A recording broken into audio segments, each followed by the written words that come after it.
Israel के लिए Yemen का हूती एक ऐसा नासूर बन गया है जिसका घाव दिन ब दिन बढ़ता ही जा रहा है।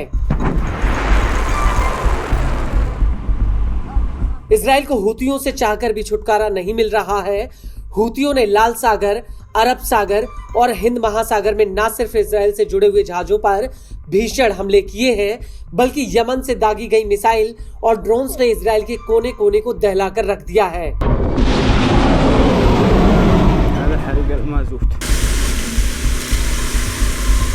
हूती अभी तक गाजा के समर्थन में 1679 हमलों को अंजाम दे चुका है।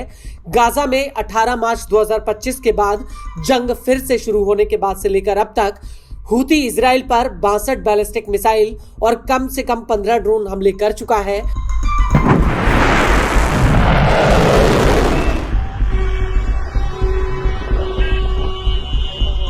हूती के हमलों की वजह से इजराइल का ईलत बंदरगाह पूरी तरह से ठप हो चुका है और अब हूती ने एक ऐसा ऐलान कर दिया है जिसने इजरायली पीएम नेतन्याहू की रातों की नींद उड़ा कर रख दी है।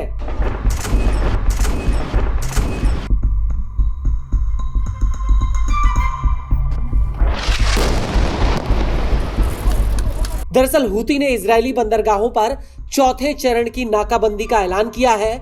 इसको लेकर हूती के प्रवक्ता ब्रिगेडियर जनरल याहा सारी ने कहा है कि जो भी जहाज इजरायली बंदरगाह की तरफ जाएगा उन पर तत्काल प्रभाव से हमला किया जाएगा।